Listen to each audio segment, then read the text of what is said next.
What is up guys? Ito panibagong topic na naman po tayo ngayon mga kababayan. Ito nga po mainit pa nga po na balita. Ito nga pong Senate hearing na ito mga kababayan, dahil nga po mukhang nauuto ito nga po si Senator Bato de la Rosa, dahil nga po ang PDEA is naglabas nga po ng papel na patunay na ang mga paratang ni Jonathan Morales ay mga mali, false accusation.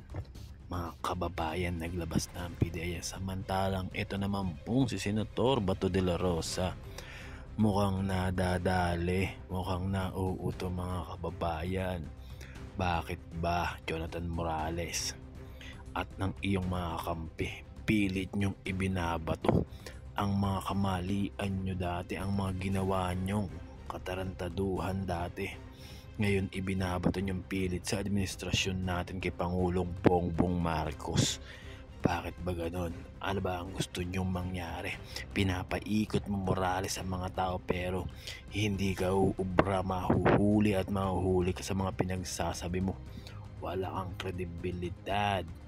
At ito mga kababayan, nakikita nyo sa screen ang mugshot nga po na itong ni Morales. Nakatunayan mga kababayan na ang nakalagay is false testimony. Ayan, mga mali, kasinungalingan. Kaya karapat dapat bang paniwalaan yung tao na yan? Ito mga kababayan, may ipapanood akong video sa inyo mga kababayan. Isang clip na napaka-iksi na napaka-interesado ako. Kaya mga kababayan, kung anong masasabi nyo, i-comment down below niya mga kababayan. Ito yung video na yun. That he cannot even present any evidence that would prove that these two documents ay talagang nangyari or totoo. If you're going to say na hindi totoo yung papel na yan, ako'y nauto ni Morales. Natumbok mo, Senator Bato. Mukhang nauto nga po kayo niyang tao na yan. Tignan nyo na lang po itong credibility check niyan ni Morales. Grave misconduct, dishonesty, planting of evidence, false testimony, estafa, conduct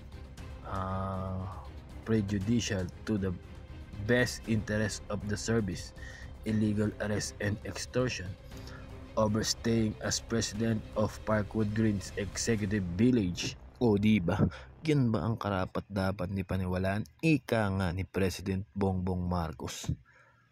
He is a professional liar. Siya po ay sinungaling, professional na sinungaling.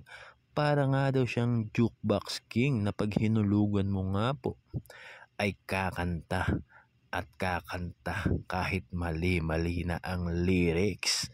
So ayun mga kababayan, i-comment down below nyo lang po kung ano nga po ang masasabi nyo dito sa video na ito mga kababayan, at hahantayin ko yan.